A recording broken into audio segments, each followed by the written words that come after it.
السلام علیکم ورحمۃ اللہ وبرکاتہ۔ الحمد للہ وحدہ والصلاة والسلام علی من لا نبی بعدہ وبعد۔ قال اللہ عز وجل ان اللہ لا یغفر ان یشرک بہ ویغفر ما دون ذلک لمن یشاء۔ محترم ناظرین کرام، 7 روزہ آن لائن کورس جس کا عنوان ہے آئیے صحیح عقیدہ سیکھیں، صحیح عقیدہ کے متعلق بنیادی باتیں بیان کرنے کے لیے جس کورس کا آغاز کیا گیا تھا، آج اس کا تیسرا دن ہے، تیسرا ایپیسوڈ ہے، جس میں ہم شرک کے متعلق اور اس کے قسموں کے متعلق وضاحت کریں گے۔ گزشتہ درس میں توحید اور اس کے قسموں کے متعلق بیان کیا گیا۔ آج انشاءاللہ جو اس کا اپوزٹ ہے، توحید کا اپوزٹ، توحید کا الٹا شرک کی سنگینی، شرک کتنا خطرناک گناہ ہے، کتنا بڑا گناہ ہے، کتنا بڑا جرم ہے اللہ کے نزدیک، ان سارے باتوں کو اور اس کے متعلق وضاحت کیا جائے گا۔ دیکھیے، سب سے پہلی بات شرک کا معنی۔ شرک کا معنی لغت میں شرک کا مطلب شریک بنانا، کسی کو کسی کے ساتھ شامل کرنا، کسی کو کسی کے ساتھ شامل کرنے کو شرک کہا جائے گا۔ اور شرعی معنی کیا ہے؟ شرعی معنی یہ کہ اللہ کے خاص حقوق میں کسی اور کو شریک بنانا۔ اللہ کے خاص حقوق میں کسی اور کو شریک بنانے کا نام کیا ہے؟ کسی اور کو شریک بنانے کا نام شرک ہے۔ جیسا کہ علامہ ابن عثیمین رحمہ اللہ نے بیان کیا، کہا کہ الشرک هو جعل شریک مع اللہ تعالی فیما یختص بہ۔ کہا کہ شرک یہ کہ اللہ کے خاص حقوق میں سے کسی حقوق میں کسی اور کو شریک بنایا جائے۔ اللہ کے خاص حقوق میں کسی کو اس کا شریک بنایا جائے، یہی شرک ہے۔ تو شرک کا معنی واضح ہو گیا کہ اللہ کے حقوق میں کسی اور کو شریک بنایا جائے، یہ شریعت کے نظر میں شرک ہے۔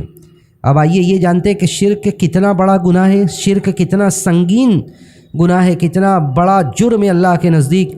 جو آیت میں نے سورہ نساء کی آیت نمبر 48 پڑھی آپ لوگوں کے سامنے، اس میں اللہ نے کہا کہ ان اللہ لا یغفر ان یشرک بہ۔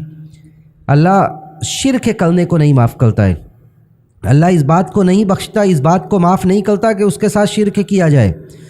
وَيَغْفِرُ مَا دُونَ ذَلِكَ، اس کے علاوہ جسے چاہتا ہے اللہ بخش دیتا ہے۔ یعنی شرک کے علاوہ جتنی بھی گناہیں ہیں، شرک کے علاوہ جتنی بھی گناہیں ہیں، ان گناہوں کو اللہ معاف کر دیتا ہے۔ لیکن اگر شرک کرتے ہوئے انسان مر جائے بغیر توبہ کے تو اس کی معافی نہیں ہے۔ شرک کرتے ہوئے بغیر توبہ کے انسان مر جائے تو اس کی معافی نہیں ہے۔ اگر بندہ توبہ کر لے اپنے زندگی میں نزا کی حالت سے پہلے، آخری وقت سے پہلے، جب تک توبہ قبول ہو رہی ہے اس وقت تک، اگر اس سے پہلے بندہ توبہ کر لے شرک سے تو اللہ اسے بھی معاف کر دے گا۔ لیکن اگر وہ شرک کرتے مر جائے تو اس کی معافی نہیں ہے۔ اس کے علاوہ جو بھی گناہیں ہیں یہ اللہ معاف کر دیتا ہے، کر سکتا ہے، کرتا ہے، لیکن شرک کو اللہ معاف نہیں کرتا ہے۔ نبی علیہ الصلاۃ والسلام نے فرمایا کہ اللہ تعالیٰ فرماتا ہے حدیث کے اندر، حدیث قدسی کے اندر، یا ابن آدم لو اتیتنی بقراب الارض خطایا ثم لقیتنی لا تشرک بی شیئا لاتیتک بقرابها مغفرہ۔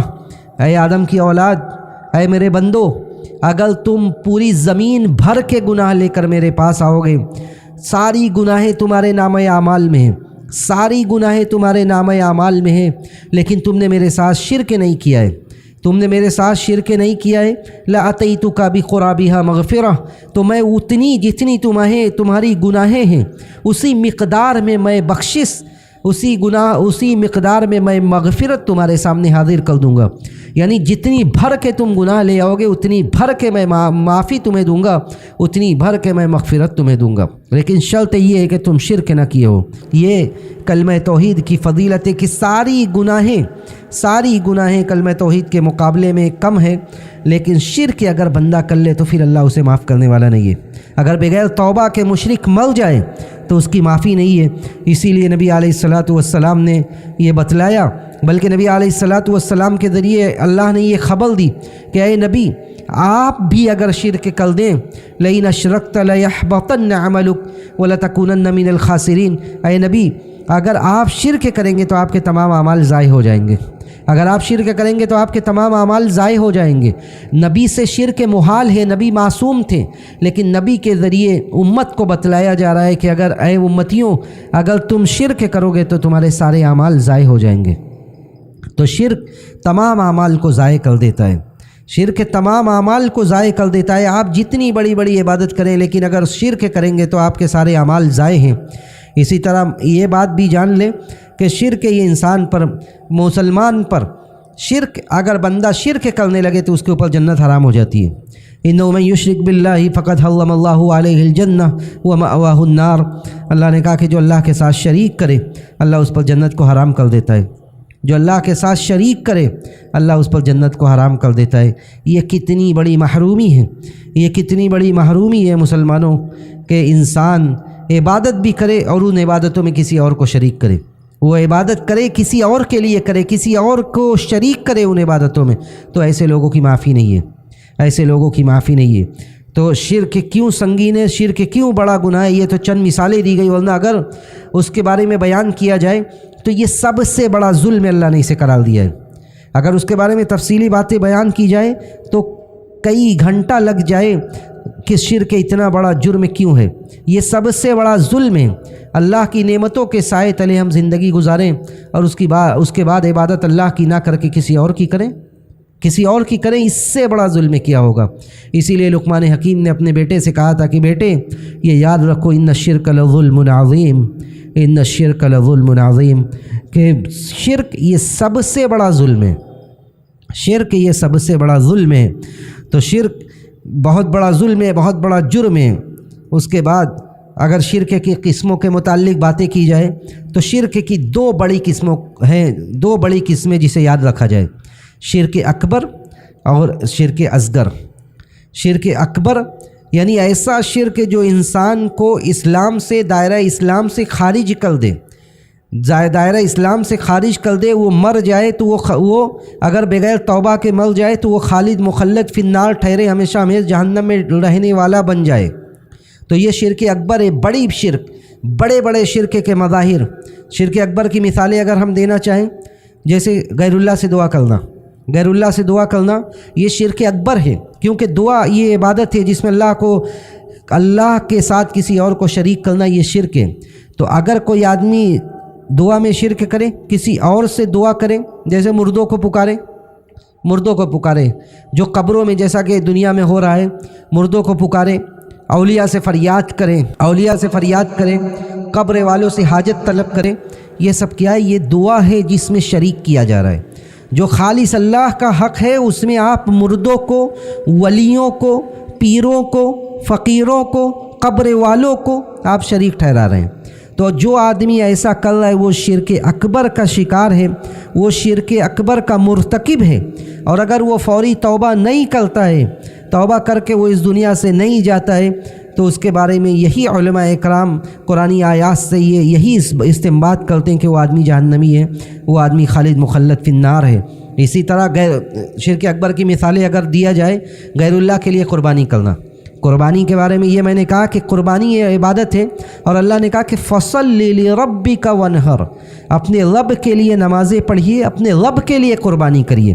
اب کوئی آدمی اللہ کے علاوہ کسی اور کے لیے قربانی کرتا ہے، کسی اور کے لیے قربانی کرنے کا یہ مطلب نہیں ہے کہ آپ کے گھر میں کوئی مہمان آیا، آپ نے اس کے لیے بکرا ذبح کر دیا، یہ تو اس کی یہ تو عادتاً آپ نے ذبح کیا ہے، اس کے ضیافت کے لیے، اس کے مہمانداری کے لیے آپ نے ذبح کیا ہے بکرا، یا ذبح کروایا ہے۔ بلکہ غیر اللہ کے لیے ذبح کرنے کا کیا مطلب ہے؟ کسی اور کا نام لے کر، اللہ کے علاوہ کسی اور کا نام لے کر آپ جانور ذبح کریں، جانور قربان کریں، اور جس کا نام لے کر آپ کر رہے ہیں اس کو خوش کرنا آپ کا مقصد ہو کہ یہ جانور میں خواجہ اجمیری کے نام پر کر رہا ہوں، یہ جانور میں فلاں بابا کے نام پر کر رہا ہوں، یہ جانور میں اپنی مصیبت سے نجات کے لیے فلاں بابا نے کہا ہے، فلاں بابا کے نام پر کرنا ہے۔ یہ سب شرک کے مظاہر ہیں، یہ سب شرک ہے۔ اور اسی لیے نبی علیہ الصلاۃ والسلام نے کہا کہ لعن اللہ من ذبح لغیر اللہ، اس پر اللہ کی لعنت ہے۔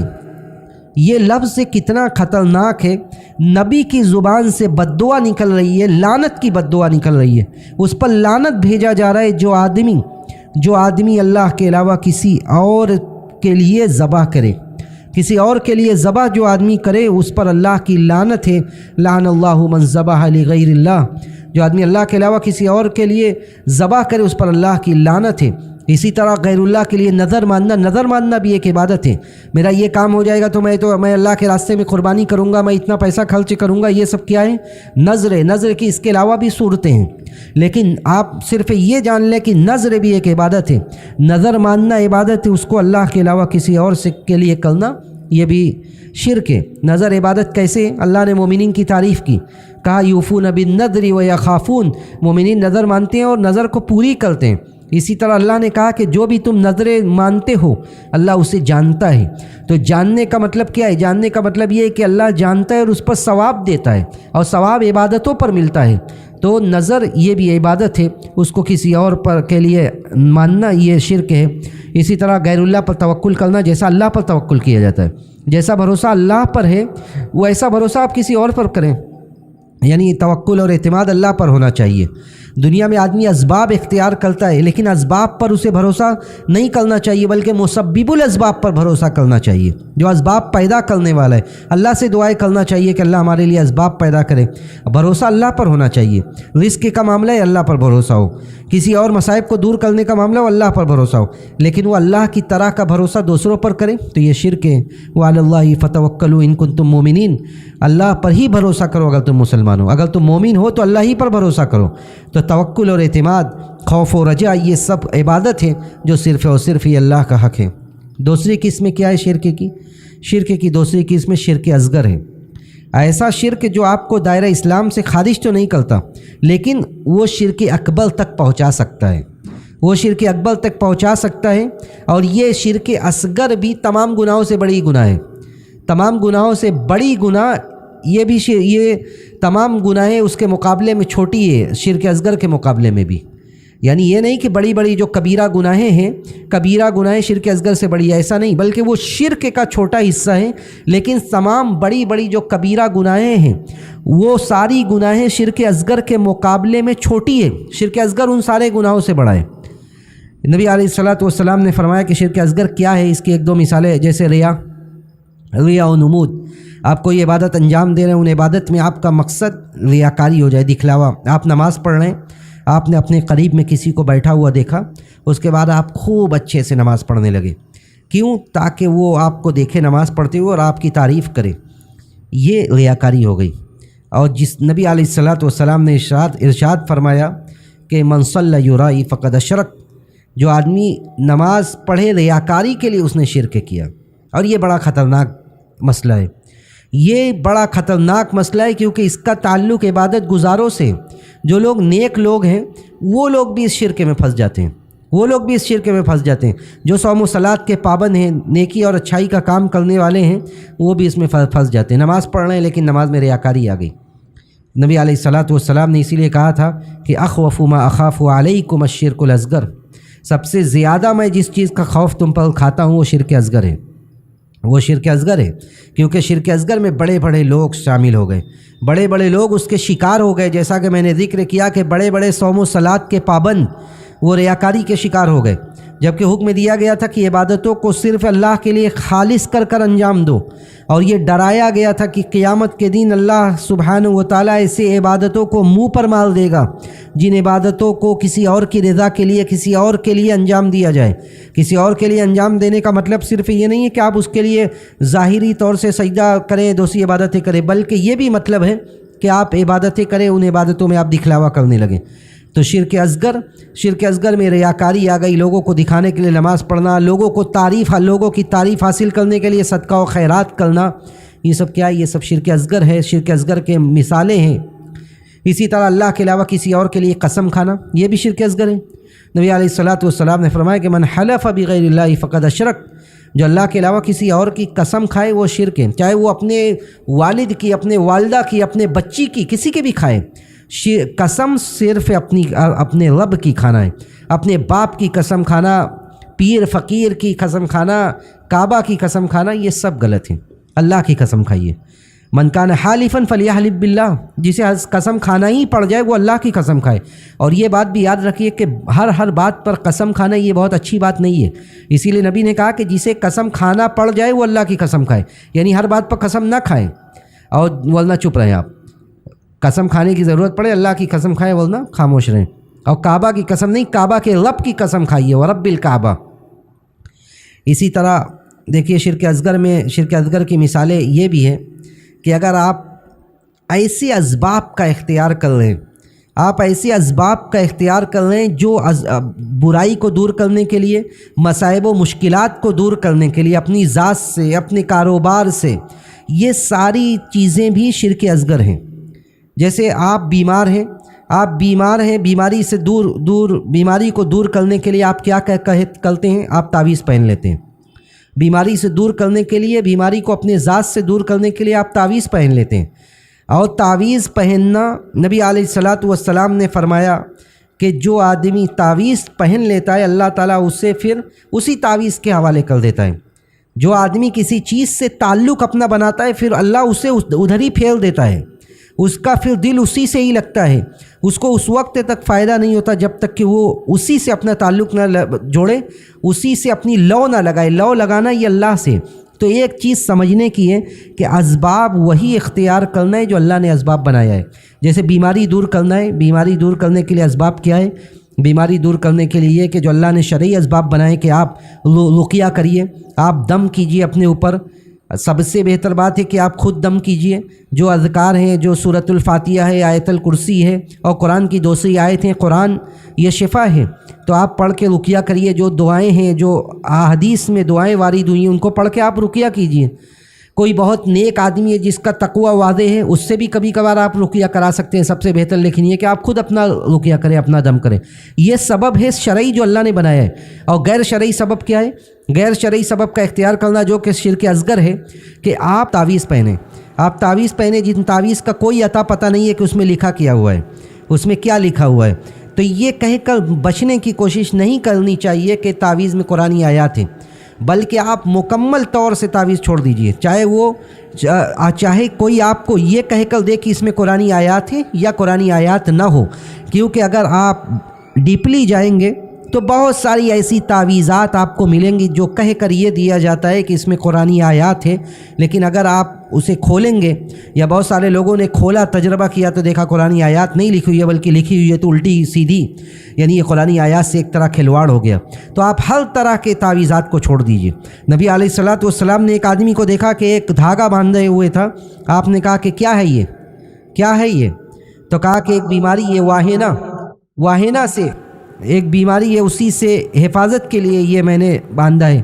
آپ نے کہا کہ انزعھا، نکال پھینکو اسے، فإنھا لا تزیدک الا وہنا، اس سے تمہاری بیماری نہیں ختم ہوگی بلکہ بیماری میں اور اضافہ ہوگا۔ اور یہ بھی جان لو کہ فإنک لو مت وہی علیک ما افلحت ابدا، اور اگر تم مر گئے اسی حال میں مر گئے اسے پہنے ہوئے تو کبھی کامیاب نہیں ہوگے، کبھی کامیاب نہیں آخرت میں ہو پاؤ گے۔ تو ایسے اسباب کا اختیار کرنا جو اسباب اللہ نے نہیں بنایا ہے۔ اسباب تو یہ ہے کہ آپ بیمار ہیں، آپ ڈاکٹر کی طرف رجوع کریں، آپ اللہ کے دین کی طرف آئیں، جو شرعی اذکار ہیں، جو اوراد ہیں، جو قرآن کی آیات ہیں اسے پڑھیں، ضرورت پڑے تو پڑھ کر رقیہ کریں، دم کریں، یہ سب اسباب ہیں۔ تعویذ پہننا، تعویذ بنوانا، گنڈے لٹکانا، یہ سب اسباب نہیں ہے۔ آپ کے دکان میں خیر و برکت کی بات ہے، یعنی آپ کی ذات سے ہٹ کے پھر ہم دکان پر آتے ہیں۔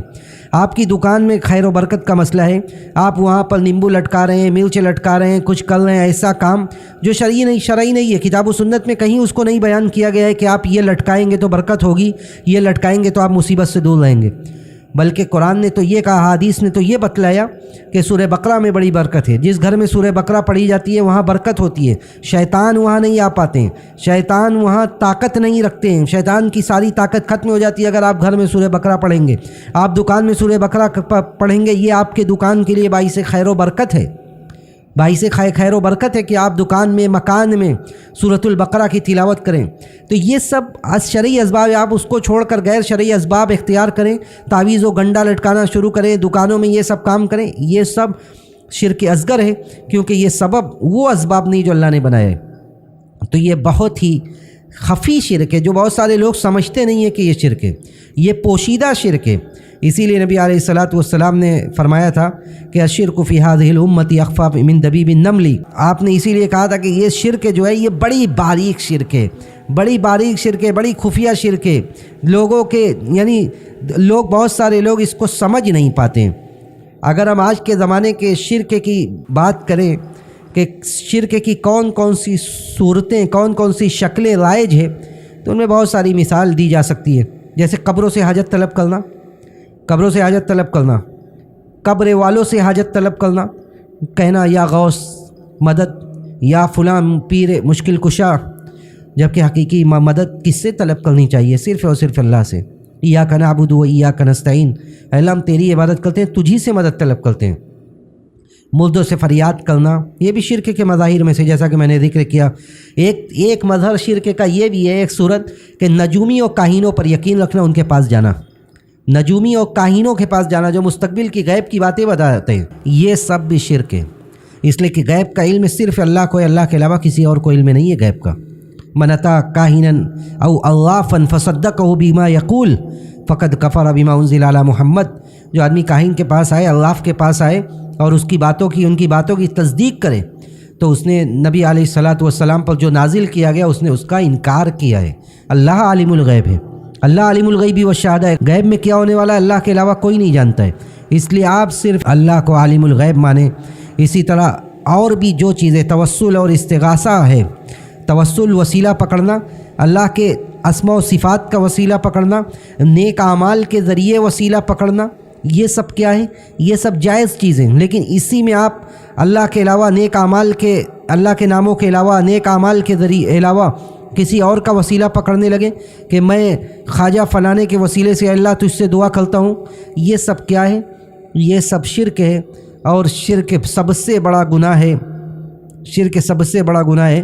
اللہ سبحانہ و تعالی شرک کے علاوہ ساری گناہوں کو معاف کر دیتا ہے، لیکن شرک کو کبھی معاف نہیں کرتا ہے۔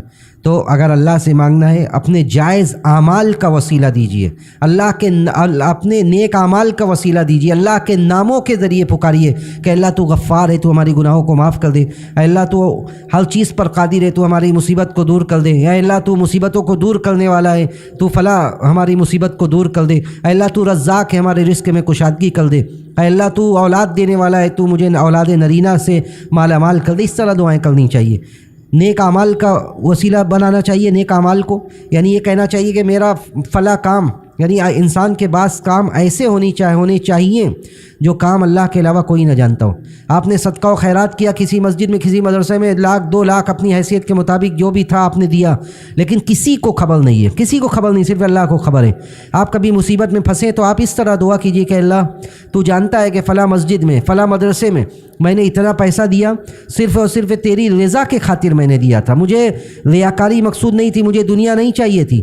اے اللہ تو جانتا ہے، تو عالم الغیب والشہادہ ہے، تو جانتا ہے کہ میں نے وہ کام صرف اور صرف تیری رضا کے لیے کیا تھا، تو اس لیے تو اس کام کے ذریعے سے، اس کام کے وسیلے سے میری اس مصیبت کو دور کر دے۔ تو اس طرح دعائیں کرنی چاہیے۔ اسی طرح کبھی اگر آدمی اس طرح ہو، مصیبت میں ہو، کوئی مسئلہ ہو، تو نیک آدمی سے بھی دعا کی درخواست کر سکتا ہے، لیکن وہ آدمی زندہ ہو، نیک زندہ آدمی سے وہ دعا کی درخواست کر سکتا ہے، جیسا کہ حضرت عمر رضی اللہ تعالیٰ عنہ نے قحط کے موقع پر حضرت عباس رضی اللہ تعالیٰ عنہ سے دعا کروائی تھی، لیکن اس کے علاوہ وسیلہ کی کوئی صورت درست اور جائز نہیں ہے کہ آپ فلاں پیر کے وسیلے سے، فلاں کے جاہ کے وسیلے سے کہ اللہ میں فلانے پیر کے فلاں، یہاں تک کہ فلانے پیر کے فلانے ولی کے جاہ سے، ان کے رتبے کے وسیلے سے میں دعا کرتا ہوں، یہ سب باطل طریقے ہیں، یہ سب شرک کے زمرے میں آتے ہیں۔ اس لیے ان سارے چیزوں سے ہوشیار رہیں اور ایک اللہ کے بندے بن کر رہیں، توحید پر مکمل یقین رکھیں، توحید کے مطابق زندگی گزاریں۔ اگر آج کے درس کا خلاصہ بیان کیا جائے تو یہی ہوگا کہ اللہ کے رسول صلی اللہ علیہ وسلم نے اپنی امت کو شرک سے سب سے زیادہ ڈرایا، اور شرک سب سے سنگین جرم ہے، سب سے بڑا گناہ ہے، اور شرک کی معافی کبھی نہیں ہے۔ ہم اللہ سبحانہ و تعالیٰ سے یہی دعا کرتے ہیں کہ اللہ سبحانہ و تعالیٰ ہم سب کی معافی فرمائے، شرک کی دونوں قسموں سے ہم سب کی حفاظت فرمائے، چاہے وہ شرک اکبر ہو یا شرک اصغر ہو۔